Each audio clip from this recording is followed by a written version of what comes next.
investment manager and a chartered accountant with almost 20 years plus of experience in the banking sector. Can you put our hands together for her, please? We're pleased to have you here now. We're pleased to have you.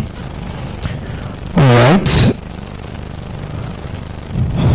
Third on our list, I'd like us to recognize Mr. Femi Akeredolu. Round of applause, please. Mr. Femi Akeredolu is the Group Manager at Xend Finance. He has experience in educating users on how to use new financial applications. He has worked and written for top business publications in the investment and blockchain space. Another round of applause for him, please. Mr. Akeredolu, we're pleased to have you. Thank you. In addition, I want to specially recognize a guest in the person of Engineer Akintola Akintoye. A round of applause for him, please. Engineer Akintola Akintoye is a former Federal Director of Corporative, Chairman, Advisory Board, CRASON, that is the Cooperative Rating and Award Society of Nigeria. A round of applause for him, please. So please, can you wave the hand so that we can... He's not here. Oh, we didn't mention that. Apologies for that. Alright. We have a couple of guest speakers here, but due to the fact that they are not present, but I'll still go ahead and introduce them, you know. We have Mr. Tola Fadibabe. Mr. Tola Fadibabe is the founder of Crypto Masterclass, a cryptocurrency education platform that focuses on cryptocurrency awareness, education, and benefits. I believe that he should be on his way. Whenever he comes, I will do well to enlighten us. A round of applause for the guest speakers once again. Alright, if it's not too much stress, I don't know, are we feeling cold? I hope we're not feeling cold. So once again, just turn to the person next to you, give that person a lovely smile. Tell that person that you are happy to see him or her. Sir, when you face mask, you don't talk to anybody. Alright, that's good. Without much ado, I'd like us to recognize a powerhouse. Although he's not here with us, but it will be a good disservice if I don't recognize him. In the person of Mr. Obuchukwu Arano. Mr. Obuchukwu Arano is the founder and CEO of Xend Finance. Mr. Obuchukwu Arano is a serial entrepreneur. He has founded several companies that helped African businesses and banks scale and monetize online. A round of applause for him, please. I believe that he should join us online. I believe that's the case, alright.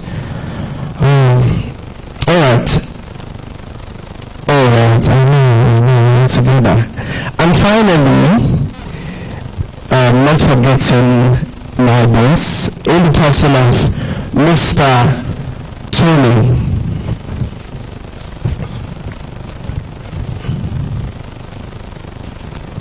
Are you here? Mr. Tony, he's the CEO of MA Media. MA Media is the founding company of Crypto TV Plus and all of them. Can we put a round of applause for Mr. Tony? Alright, without wasting much of our time, I'm not going to get on to the next thing on the list addressed by Mr. Obuchukwu Arano, which will be this. Yeah, before we listen to Obuchukwu, please, can we on the light, please? Before we listen to Obuchukwu, I just want to welcome everybody once again. You know, 4 years ago I heard about blockchain and cryptocurrency, and exactly what you told me a few minutes ago is my reaction. Exactly. So if you are here, you have heard about blockchain, you are into it. Let me see your hand, please. You are into it already. Okay, fine. This event is specifically for cooperatives and professionals, but we also discovered that we have a whole lot of people that are interested apart from the cooperative. This movement started 2 years ago with campuses where we did Campus BCAD. The reason why we started Campus BCAD means blockchain and cryptocurrency awareness tour. Now, the reason why we started this movement is, first, when someone hear about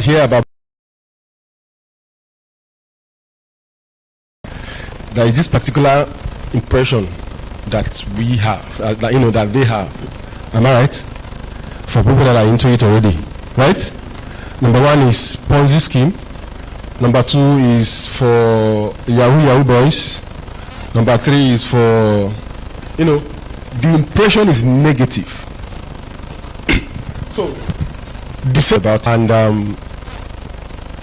2009, 2019, 2019 we started BCAT, and we visited 5 schools, which the last one was OAU. We have over 8,000 students in attendance.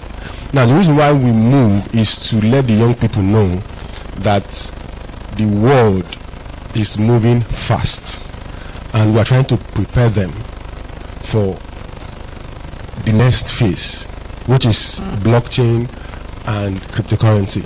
Now, a whole lot of people have been seeing so many things happening around cryptocurrency, people creating projects that scam people a lot, people creating Ponzi scheme that at the end of the day, you will see that is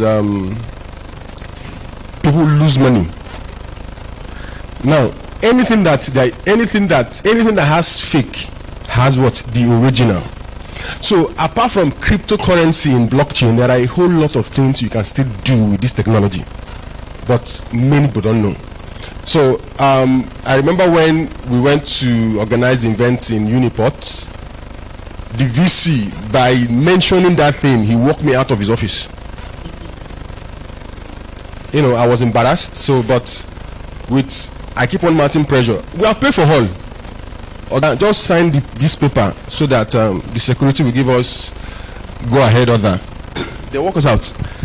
You are trying to bring in a program that you want to scam the students and go away. We told them no. We are 100% an educational platform. We educate because we understand that the knowledge gap between people and between between Nigerians and this technology is the knowledge gap is wide. 70 to 80% of people, and which I don't blame them anyway. 70 to 80% of people that entered, that heard about Bitcoin for the first time, heard it through MMM.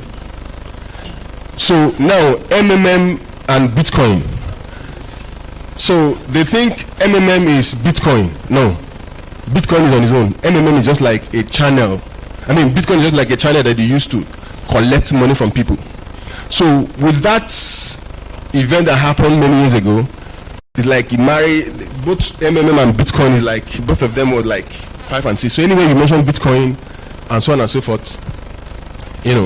So after mounting pressure in with the VC, and I have to lecture him for 2 hours for him to know the meaning of blockchain first. That we started, after talking to, for 2 hours, you have to call most of the executives and say, okay, sit down, Bitcoin person, talk.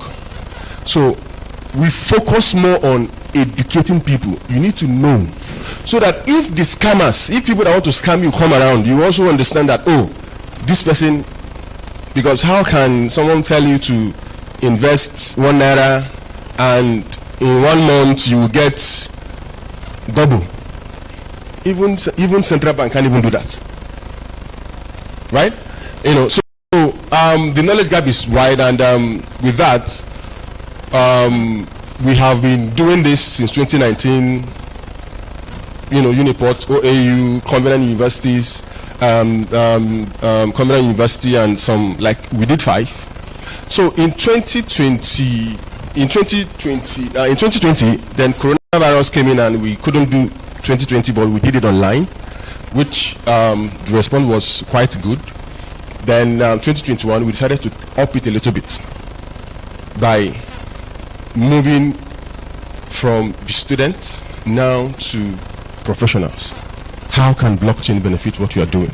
So whichever field you are, as in even you are doing real estate, for instance, you can use blockchain for it. It's not everybody that have 1 million naira to buy land in Ibejuleki. Not everybody that have 10 million to invest in a real estate, in a very, not everybody. But with blockchain, you can invest in a project of 100 billion. You can invest as small as $100 if the estate is tokenized per se. So in cooperative too, we also understand that there are old ways of people doing things. For instance, a cooperative of, though we have speakers that will talk on that anyway, but I'm just giving you so a cooperative that people can invest in wherever they are, anywhere they are in the world, but because of the normal old way, it's only limited to some kind of people. And sometimes you will see some people defaulting, and at the end of the day, there's nothing you can do, and so on and so forth. So many stories, right? But with blockchain, you can do it where, in fact, nobody can even default. And someone in China can join your cooperative effortlessly. Someone in Japan, the person doesn't need to be in Nigeria, the person doesn't need to be in Lagos to join Lagos team. The person doesn't need to be, so blockchain can also help. So with in the course of this event, you get to hear how it can benefit us, because we also understand that most of the people that are here are cooperatives. And lastly, we have a company that they are the first that have come up with a solution in blockchain that help cooperative, which is one of our sponsors, Xend Finance. And Xend Finance, I think, is the first blockchain company to build a solution for cooperative. Am I right? Yeah, so they are the first, which they have backing by Google and Binance. Binance is like the biggest exchange in the world. So, ladies and gentlemen, without wasting much of our time, I just want us to welcome the CEO of Xend Finance to give us his welcome address. Thank you very much, and God bless you. Cheers.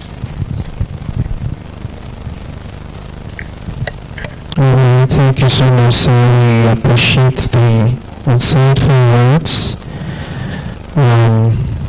Just like he said, we want the team to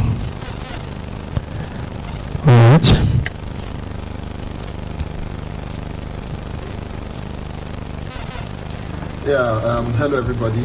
My name is Ugochukwu Arono. I'm the founder and the CEO of Xend Finance. A little bit about myself. I have an engineering background. I studied in Nigeria, University of Nigeria, so at Xend Finance, I lead the blockchain engineering team. We actually created Xend Finance, right, to help cooperatives, credit unions, and their members to save a stable currency and earn better returns actually on their savings, and actually to protect assets, protecting them from devaluations, protecting them from things like inflation, because this is like the order of the day with the current economic situation in different regions of the world, and you can see a lot of them in Africa, most especially Nigeria. So we created Xend Finance actually because of major devaluations, major inflations that have occurred in the last couple of years. Okay. So my mom, we belong to credit unions, and one major problem that we experienced, in the last few years is and it was very prevalent in this COVID-19 period, was having to tap into our savings. And we realized that tapping into the savings actually made us a lot poorer than we were. We realized that we had lower purchasing power than we were when we actually started making these savings, right? And looking at that situation, we knew that there was a major problem. We had to find a way to protect our assets, to protect savings, for a lot of individuals, people in this corporate, people in the credit unions. And in order to do this, we now built Xend Finance. We created it to be able to give people access to the global international money market, removing restrictions and allowing them to save.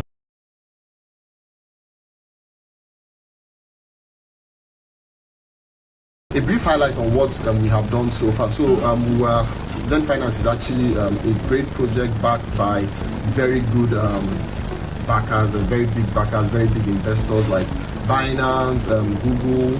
We have the likes of Hashkey, NGC, AU21, Inclusion Capital. These are global investors who invest in multinational businesses or multinational companies, and we are very happy to have these major backers. And we believe that having these backers will help us actually create a strong team, to help us with partnerships in different areas of the world, helping connecting us to multiple credit unions, connecting us to multiple cooperatives in different regions of the world, making our job very, very easy for us. So that's why we have these great backers, and we're very excited to be working with them. So also at Xend Finance, education plays a very, very critical role for us to achieve our mission. And this is why we are also very happy to partner with Crypto TV Plus to bring these educative events to Lagos. And I hope together we can actually create a trustless, transparent and sustainable future for all Africans, especially Nigerians. And I know today we have a lot of great speakers who are going to be speaking to us about the blockchain, who are going to be speaking to us about cooperatives, credit unions, being able to protect your assets. And I mean, it's going to be an amazing day, I can tell.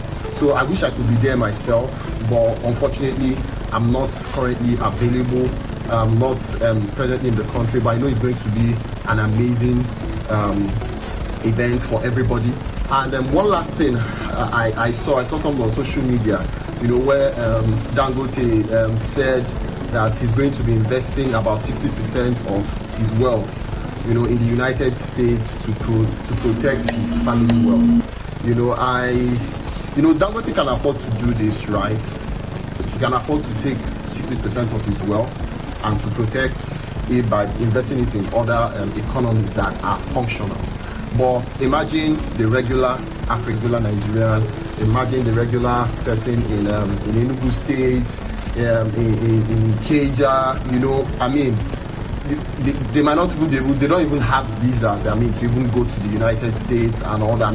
Traveling or leaving the country is really difficult. Now, so with Xend Finance, we've been able to break down these borders, right? Because for you to even invest in these international money markets, you need to have access. And that is what the traditional financial system has actually done. They've been able to limit individuals, they've been able to limit businesses from having access to that international money market. But with Xend Finance, you really don't actually have to leave Nigeria to protect your wealth, to protect your assets anymore. You can actually do it right from your computer, right from your mobile phone. And I wish Dangote might hear about Xend Finance to see that he might not need to really go to the US to invest 60% of his wealth. But yeah, that's a conversation for another day. So yeah, this is like very interesting. I'm really excited, about this event, and I really can't wait to hear about all the great things that will be going on. And of course I'll be joining, we're going to have a live stream, so of course I'll be watching to make sure that people are all ears and people are really getting the best out of this. Thank you very much.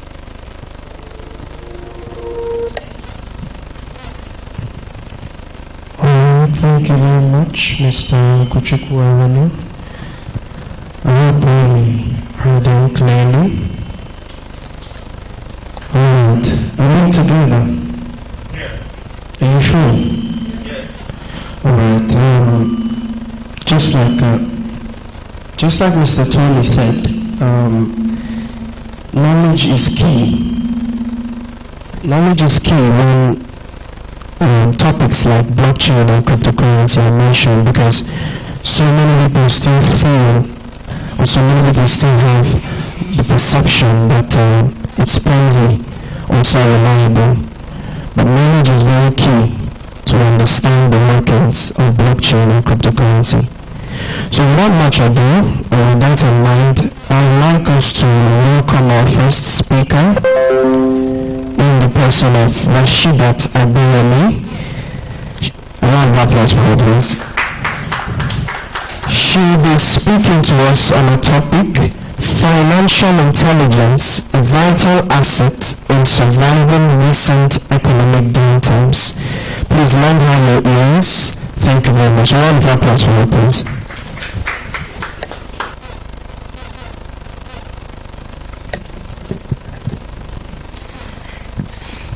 Good afternoon, everyone.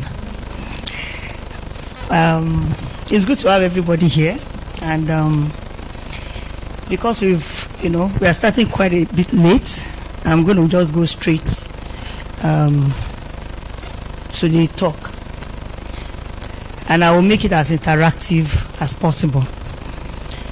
As earlier said, I'll be talking on financial intelligence, a vital asset in surviving recent economic downturn. We're all aware, and you agree with me, that there have been a lot of turbulence financially in the economy in Nigeria and outside Nigeria, but we're going to localize it to our environment. Is anybody aware of the current inflation rate in the country as of today? If you know, you can tell me. Anyone? Thank you. Inflation rate as of today is about 18.7%.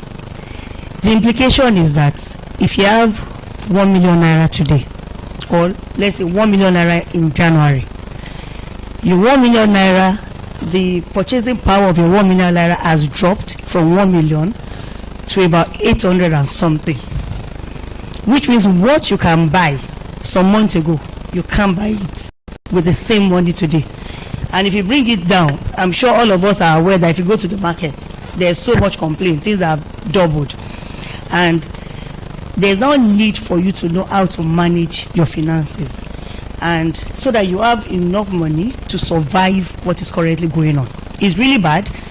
It's only that it's sad in this part of the world. We are not so much, we are not knowledgeable, so we don't know what is going on. What do we understand by intelligence? I would liken it to being street smart. For you to survive Lagos, for example, you can survive in Oyo State. I'm from Oyo State, Ogbomoso. I can survive in Ogbomoso by being laid back. Nobody will even notice. You can wake up, do anything you want to do. But if you are going to survive in Lagos, I believe all of you will understand what you need to do to survive in Lagos. So being able to be financially intelligent is likened to saying you want to survive life as if you are living in Lagos compared to somebody that is living in Iwo, for example. So you must be very smart. You must know what to do. You must know how to save. Okay? I will say, in my own words, financial intelligence, I see it as how best you can handle, manage, and grow your finance. It starts with understanding how money works. It is a lot about how disciplined you are when it comes to your finances. It's a lot about putting your financial affair in order. You know, when people die, they will say, did you put your affair in order? You must be able to put your finance in order before you can be, free, before you can be liberated financially. Then your net worth is actually determined by how intelligent you are financially. So What makes you intelligent financially? Your ability to analyze your income. I mean, can I have hands of people that are income earners in this room? Salary, income, anything. Thank you. Salary, okay. Do you have an idea of how much you earn per day, madam? Have you ever thought about it? You've divided your monthly salary to your daily salary. Have you ever thought about it? You've divided before. Thank you. Income earner. They should thank the people that organize this event, because the truth is there are a lot of things we do, we get to know, and it's always too late before we realize. But people that are able to realize on time, they hear about it on time, they are able to manage themselves. If I earn 300,000, I use 300,000 as an example because it's easier to divide. It means on daily basis, by 30 days, I earn 10,000 naira per day. And if you are able to spend below that amount, it means you are intelligent financially. If you spend above that amount, there's a problem. If I earn 10,000 per day, an average Nigerian or an average Lagosian, you wake up in the morning, because I believe, we have an over-bloated image of ourselves. We believe I'm already working and I can do whatever I want. I wake up in the morning and I feel like eating. You just mentioned one big restaurant and you send somebody to go and buy food. Total cost 4,000. Lunch, first let me just do jade, or even regular restaurants, you do 3,000. Please let me add it to 7K. At night, let me eat light, something light. You stop by at one joint, buy fish, 3,000. Oh, fish. We drink, your friend joined you. Before you say Dakobisi, you pay for your 6K plus 13,000, and your earnings per day that day is 10,000. You are already in deficit without adding others. And you will keep running on daily basis.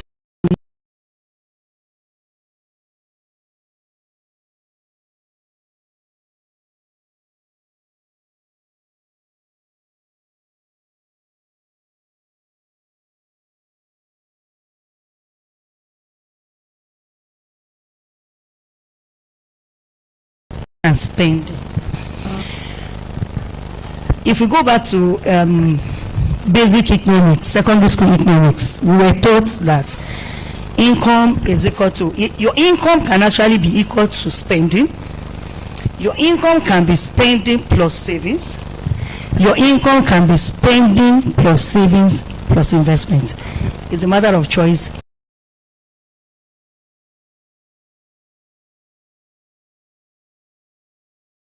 You are collecting, you are spending everything out. Nothing to be saved, nothing to be invested, to have to invest. But if your income is equal to spending plus savings, okay, you are still a bit okay, not bad. But when you will be able to optimize is when you get to income is equal to spending plus savings plus investment. But I always prefer to make it this equation and make it to be income minus investment minus savings is equal to spending.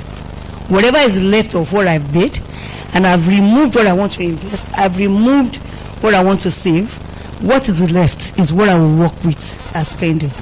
And I'll give a very good example why you will know it can work. Some people will tell you, yeah, how will I survive? I cannot survive. You see a driver.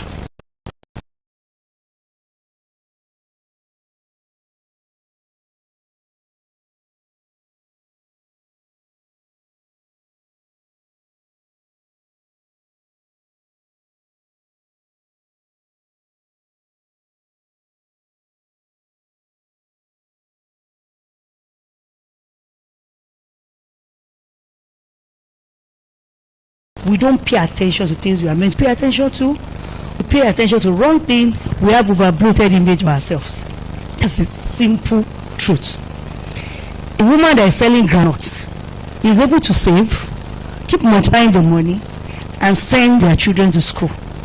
And we, or slightly below or slightly higher, we are struggling to pay for school fees because, number one, you decide to take your child to school that you cannot afford. It's good to wish for good things, but it's good to live within or below your means. What are your alternative sources of income? The reason why I ask this question is a lot of people have single source of income. For people that are already working, is it only salary? There's nothing wrong in getting only salary, but you can only be rich to the tune of whatever you earn, and your employer will continue to be rich while you continue to labor. So if you have more than one source, 1, 2, 3, 4 sources, you will be able to do greater things rather than just stick to one. Okay? Then these are some questions. They are reality check questions. They are provocative questions that if you decide to think very deep, it should be able to catapult you to making some good decisions. One, what percentage of my income is left idle after all expenses?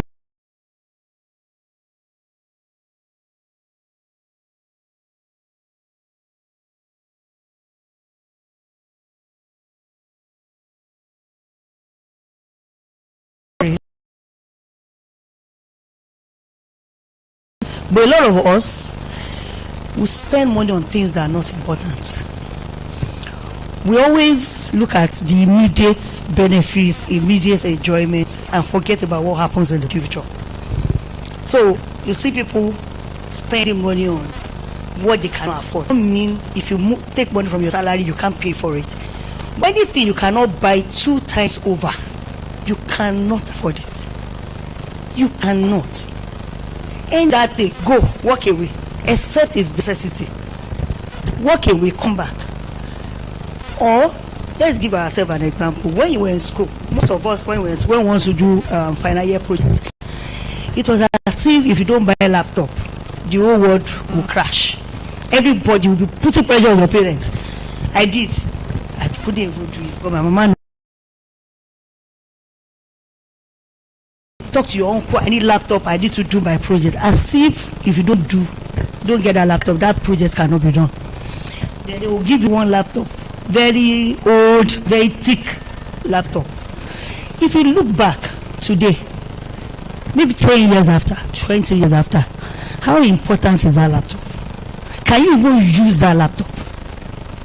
So whatever you think is very, very important, if I don't get it, something will happen. Give it time.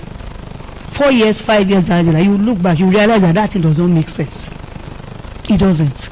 We just attach importance to things that are not necessarily important. Okay, I asked this question when we started. Have you ever broken your salary down to daily and hour? In the other side of the world, they pay them per hour. And it's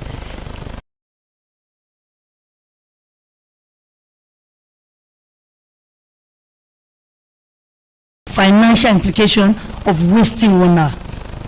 But if you don't break down your salary, if I break down my salary and my 1 hour is 1,000, and I just want to put hand in my pocket and buy something silly, 1,000, I will remember that that's wasting a whole 1 hour of laboring, and you think twice before you do it.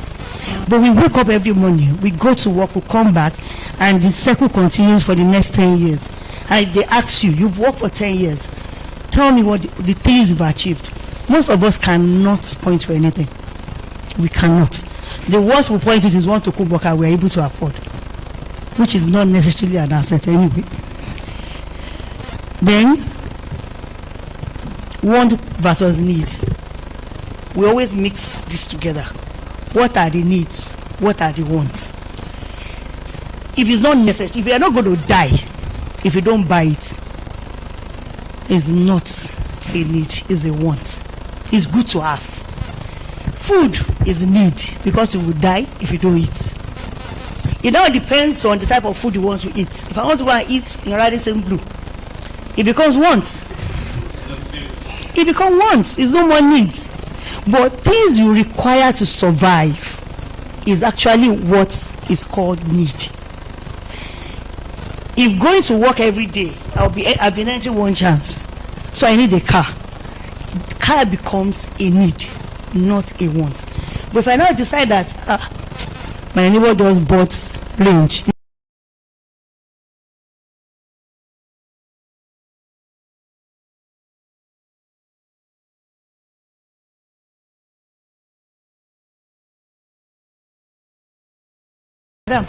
sorry, we talked about income. Sorry, I love to engage because I want to learn too. When last you get I get salary earner like me, when last you get salary increase? Last year. Was it by way of the company just increase or by way of promotion?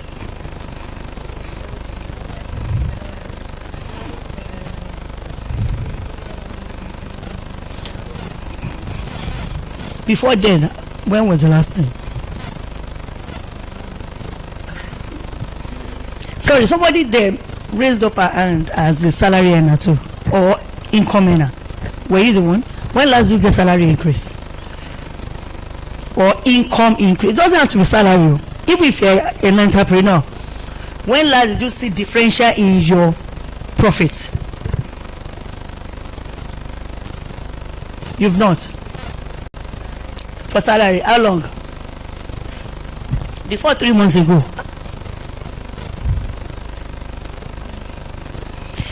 My point is, salary does not increase at a geometric progression. It doesn't increase very, very fast. It doesn't happen. But do you know the sad part? Our expenses, the way we increase by ourselves, nobody increases for us. We will just be putting ourselves under undue pressure and be increasing different things because we believe our status has changed and there is need to fund that new status. Even if it's increased by way of promotion, they promoted me. Oh, now I'm now a manager, so there's need for me to start wearing certain type of suit. I need to change my wardrobe. Thank you. I need to buy another car. They must understand. In fact, my glasses, I have to come buy the designer so that they will see that this is the manager. Who are you impressing? Who are you trying to? The people you are even doing for, nobody they see you. Nobody. So as they increase your salary by 1 million naira per annum, you end up spending 3 million naira per annum on expenses. So they lifted you up on one side, you lifted your expenses up on the other side, and you become negative. And at the end of the day, there's no difference. That's why most salary earners, most income earners, you see them running, and their life will not change. The difference between a salary earner and an entrepreneur who has 1 naira, invest that 1 naira. 1 month after, the 1 naira turns to 1 naira 50 kobo. An entrepreneur will not keep that 50 kobo aside and say this is my profit and go and spend it. He will plow that money back into the business and the capital becomes 1 naira 50 kobo. If in another 1 month it becomes 2 naira 75 kobo, he will not take the profit part, he will plow it back, and that is how they become richer. That's why it looks like they are better than us. That's why it looks like they know what they are doing, we don't know. Because our own salary increments, immediately they increase, we increase our expenses. And I tell people, how have you been surviving before that salary increase? You've been surviving, you didn't die. So the new increase, what do you want to do with it? Do you want to increase the expense, or you want to keep it aside for investment purpose or for savings purpose? Do you have clear financial plan? You know, a lot of people believe it's only companies that have mission and vision statements, plans, goals. As individuals, I have a 14-year-old boy and I have a 7-year-old child, boy. And when they wake up in the morning, I tell them, go and write your to-do list. They've told me to troublemaker mommy. And I say it not because they really have anything serious to write, but it's just to give them that habit of being conscious that you need to plan. If you know how to plan from childhood, trust me, your life cannot be like any other person's life. You'll be different. people will see that difference in you. Write down your financial plans. You are not too young. If you're a student, I saw some people that wrote students. You are not too young to have financial plan. When I was in ABU, I have a friend, and he has a diary, a very intelligent guy. And the only thing I saw in the diary, I can never forget, he has immediate plan, where he wants to be in 5 years, where he wants to be in 10 years, where he wants to be at retirement. I have a cousin that did the same thing. And I ask myself, I always talk about this, do I really do it? No matter how young you are, you can have plan. You have your plan, God, will ordain whatever he wants to ordain. But the fact that you've planned, it means you have something you're working towards. And it may, make you a better person. So what are your short-term plans? When you're talking about short-term plans has to do with everyday activities. What do I want to do? What do I want to achieve? Okay. Oh, we are not even done with reality checks. Okay. What will your financial worth by the next 10 years? What will be your financial worth in the next 10 years? Some people will be in negative if they are calculating from today. Ask yourself, where will I be in 10 years' time? If I'm working for a company, will I still be working for that company? What's my career growth in that company? If my career growth is from a level, 2 levels ahead in 10 years, or 3 levels ahead, what's the financial implication of those growth? Is that where I want to be? I work in a bank, and when I started working, there's a young man.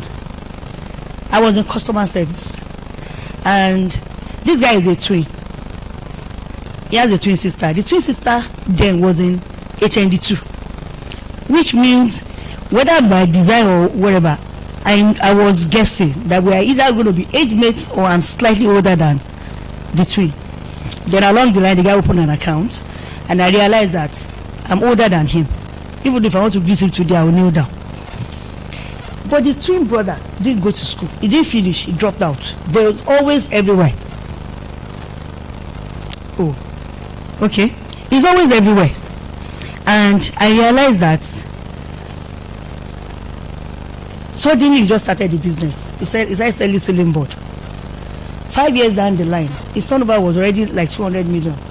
And I checked my salary increase after 5 years. It's not even up to 20%. So his personal decision what we want to do. I was told I have 5 minutes left and I still have a lot of slides. So we're going to run through it. So attaining financial discipline. To attain financial discipline, you need to create your terms, your short-term plans, your medium-term plan, and your long-term plan. And you need to be deliberate about it. Then you need to delay gratification. Delaying gratification means I can enjoy today. It's just what I explained with investors, entrepreneur. But you can push it forward and invest your money and make the money work for you. Okay? Then I talked about motive of holding cash. I'm sure we all remember transactional motive, precautional, and speculative. But my question is, what is your own motive of holding money? Forget about what Ken's motive of holding money says. What is my own motive of holding cash? Am I holding cash to hold it idle? Am I holding it to invest it? Am I holding it to double it? You need to define what your own motive is. So financial goals. We've already talked about setting your financial goals. Because if you don't set your financial goals, there's no way you can achieve it. If you're talking about short-term financial goals, the first thing to do is to establish your budget. Whatever you want to do, even if you don't take anything out of this training, please take this out. You must always have a book called your budget book. Budget is not just for companies to create. You can create your own budget. If you are going out to go and shop, don't go out without a shopping list. You end up buying spontaneously, and that is where wastage comes in.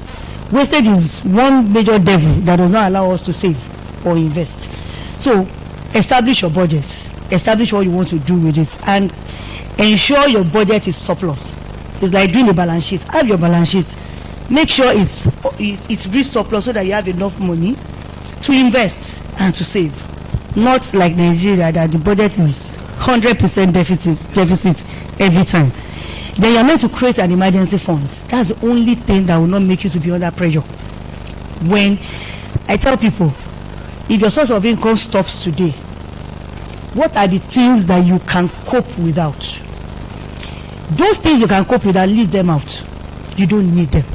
If you need them, you do it in moderation. Anything you can cope without, if your source of income stops today, those are the things you need to work on.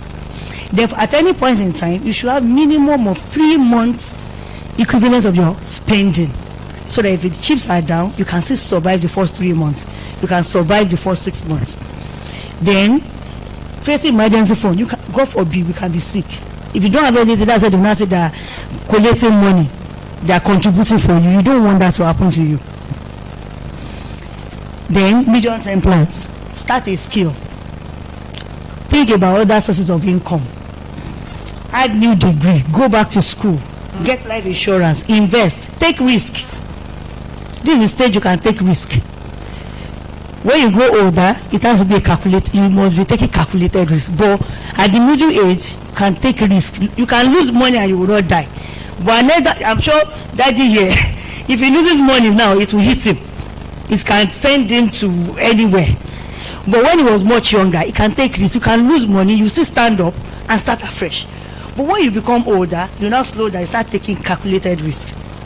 Then the long, okay, before we go to, in fact, if we're not doing anyone, we must do this. Please, let's move to page 14. I did this table.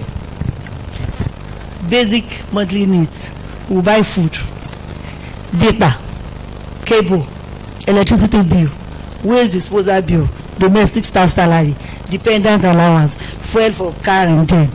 And the list continues. It's the one I could remember when I was preparing the paper. Food, we've already discussed it. You can decide to do food in moderation. And don't get me wrong, you can pay yourself, you can spoil yourself, but it shouldn't just be regular. You should think about the future. If you think, what if I die at 60? Let me enjoy now. What if you stay till you are 100? Do you want to suffer? Data airtime is life, because everything we do now is online. Cable TV, it depends on what you want. If you can afford 21,000 naira DSTV monthly subscription, 2 times over, you can pay for it. If you are struggling to pay that subscription, then downgrade, reduce your scale. There's 2,500, there's 2,000, there's 7, there's 11. It depends on where you want to place yourself. But don't put yourself under unnecessary pressure, because it's under needs. Electricity bill, you don't even have a choice. They will cut your light. Waste disposal bill, of course. So these needs are things that naturally you have to sort out. Then your yearly needs. Oh, you pay rent. You can decide to live in Magodo, somewhere where you can pay 750, while you build your money to be able to buy your property. And you can decide that they said if you live beside rich people, I'll become rich. 108,000 Banana Island.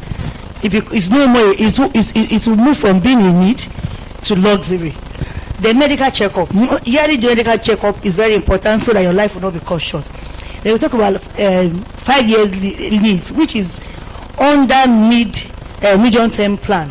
Oh, I want to get a car, I want to get a property, additional degree, I want to get married. Some people start planning for it before then. I want to start a business. Then these ones are still okay if you do it in moderation. They will now move to trend. Uloma is wearing wig, bone straight, I must buy. Those are the things that kill our future. Because if you can't save enough, invest enough to have something to fall back to in the future, you are killing your future. Latest phone, that madam, she bought S21 Ultra. Do you know how long of work she has put in to be able to afford 500,000 naira phone? You are earning 100K, you want to carry 700,000 naira phone, 7 months salary. Who are you deceiving? Who are you impressing? Somebody will carry you now, and you are carrying 700K for you don't have a car. Jewelry, perfume, cream, that's even the thing in trend now. So people spend as 120,000 naira on cream. To what end? Kayamata. Then for men, they hang out. They want to let people know that they have arrived. They are the one paying. If that source of income is cut short today, you won't see any of those friends again. You will not. I can assure you. Then some people, it's just to image their image. My family must go for summer every year. Even if they don't have, they will come to bank to come and borrow money. It doesn't make you intelligent financially. You are funding. That's a talk for another day. Funding of lifestyle, via borrowing. I want this car, you go and borrow. I'm not saying, don't get me wrong. If you get cheap funds, you can borrow. It's fine.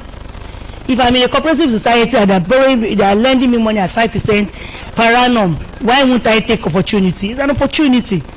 But if you're going to be do commercial rate 20% to fund liability, honestly, you are not intelligent financially. The long term, your retirement plans. Most of the time when we start work at 30, we assume retirement is very far away. I started work at 24, I assume retirement is far away. I worked for almost 20 years, and that's when I realized, when do I want to retire? Maybe I don't think I want to work after 50 for anyone. I don't want to be under pressure again after 50. And 50 is already almost staring me in the face. And I was like, am I okay? So if you don't start planning when you are 20-something, 30-something, you will be, and when you start planning early, it means you will be able to plan properly. You can analyze how much spending you will require when you retire, and you can start saving towards it. The next question is, should be the pension fund. 2004 pension reform made provision for companies to save 7.5% of your salary for you, and you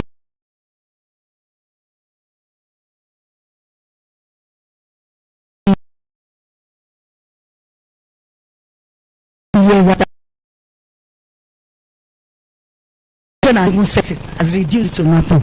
So instead of pension to whatever they are doing, let me decide on your behalf. Your mega deal will naturally increase.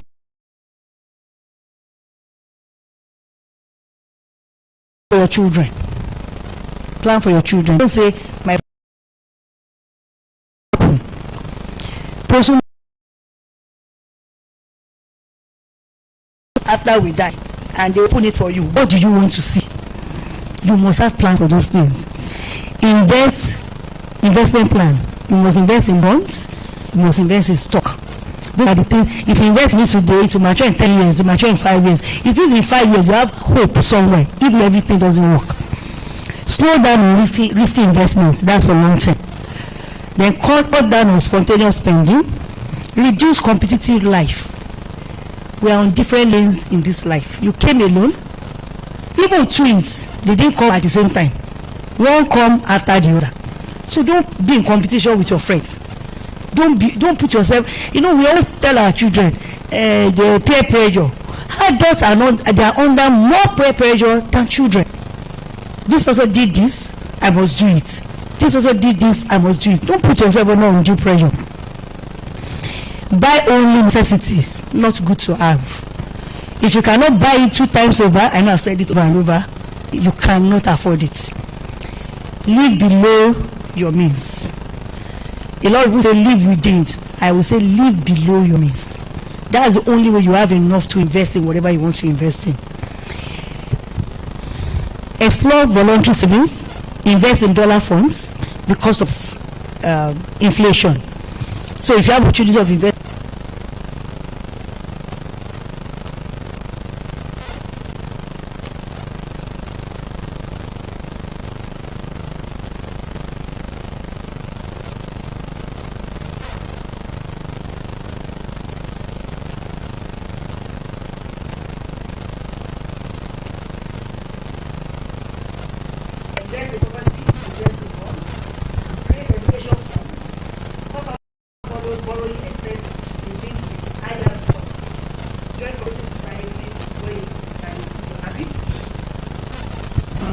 so that you can improve your saving habits, because it's not like you are forced to, deduction at source, or you are forced to pay every month, so it will improve your savings. I wrote WACC investment. WACC investment is weighted average cost of capital.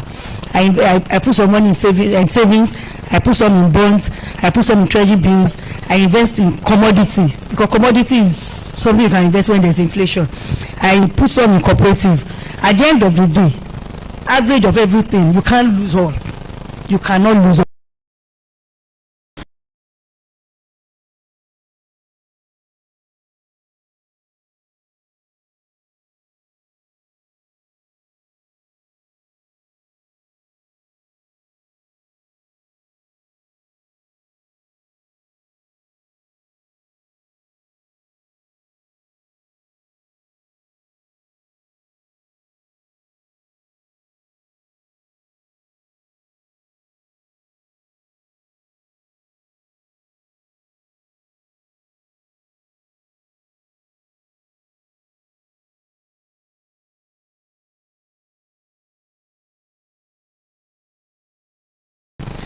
Don't invest. Don't make your own investment liability. Don't invest in human hair. Don't invest in the best shoes. And don't wear the best shoes. I wear the best perfume. I do this. I do that. You're not impressing anybody. You're just,